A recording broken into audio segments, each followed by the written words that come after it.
Hello everyone, तर मग आज बघणार आहे आपण टोमॅटो फ्लेवरचे पोह्याची रेसिपी। अगदी सोपी रेसिपी आहे। कॉमन इन्ग्रेडियंट्स वापरून आपण टेस्टी असे पोहे बनवणार आहे। तर माझा व्हिडिओ तुम्ही शेवटपर्यंत बघा। आपल्या घरी होणारा सर्वात कॉमन नाश्ता म्हणजे पोहे।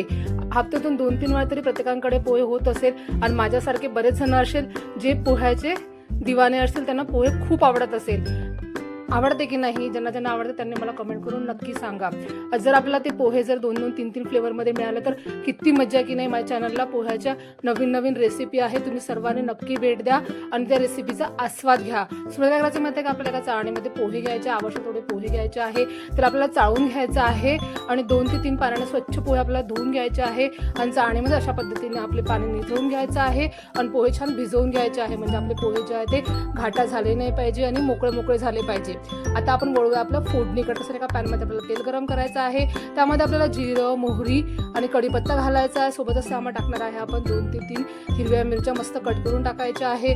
2 लाल मिरच्या टाकलेल्या आहे आपण। आता सर्व इन्ग्रेडियंट छानपैकी आपल्याला तेलामध्ये परतून घ्यायचे आहे, व्यवस्थित शिजवून घ्यायचे आहे। पोह्याची ही रेसिपी नक्की ट्राय करून बघा, नवीन आहे आणि खूप टेस्टी लागते बघा। आता आपण त्यामध्ये टाकायचं आहे पातळ पातळ लांब लांब कट केलेला कांदा टाकायचा आहे, त्याला छान असं शिजवून घ्यायचं आहे आपल्याला बघा।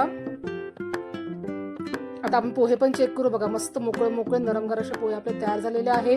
कांदा मस्त शिजला गेला की त्यामध्ये आपल्याला हळद, थोडंसं आपण तिखट टाकायचं आहे, चवीनुसार मीठ टाकायचं आहे। हे सर्व इन्ग्रेडियंट छानपैकी आपल्याला परतून घ्यायचे आहे। बारीक कट केलेला टोमॅटो टाकायचा आहे, टोमॅटोला पण आपल्याला छान परतून घ्यायचं आहे। टोमॅटो नरम होईस आपल्याला शिजवून घ्यायचं आहे। थोडंसं पाणी टाकायचं आहे आपल्याला, टोमॅटो नरम झाले पाहिजे म्हणून। एक झाकण ठेवायचे आहे आणि टोमॅटोला मस्त खमंग वाफ द्यायची आहे। वाफ देणं खूप गरजेचं आहे बघा, त्याला सुंदरसं फ्लेवर येते। आता आपले टोमॅटो मस्त नरम झालेले आहे। आता यामध्ये आपण सोक केलेले नरम केलेले पोहे जे आहेत ते टाकायचे बघा। किती मस्त मोकळे मोकळे पोहे झालेले आपले, बिलकुल घाटा झालेले नाही आहेत। आता त्याला मस्त मिक्स करायचे आहे मसाल्यामध्ये, जेणेकरून मसाला जो आहे तो व्यवस्थित लागला गेला पाहिजे। पोह्याला व्यवस्थित मस्त हळदीचा तिखटाचा कलर येऊपर्यंत आपल्याला पोहे जे आहे ते शिजवायचे आहे। मस्त छान असे पोहे आपल्याला परतून घ्यायचे आहे। त्यामध्ये टाकायचे आपण थोडीशी साखर टाकायची आणि लिंबाचा रस टाकायचा आहे। त्यामुळे आपल्या पोह्याला मस्त आंबट, तिखट आणि गोड अशी टेस्ट येते बघा आणि खायला खूप स्वादिष्ट लागते। मला पोहे खूप आवडते। मला असं कुठे पोह्याची रेसिपी मिळाली तर मी नक्की ट्राय करते आणि ही रेसिपी तर 1 नंबर आहे। खायला खूप स्वादिष्ट आहे। झाकण ठेवून त्याला एक वाफ द्यायची आहे। गरमागरम आपले टोमॅटो पोहे तयार झालेले आहे। मस्त आपल्याला सर्व करायचे आहे। त्यावर आपल्याला गार्निशिंगसाठी टाकायचं आहे तळलेले शेंगदाणे, कोथिंबीर आणि खोबरा किस मस्त गार्निश करायचं आहे आणि आस्वाद घ्यायचा आहे।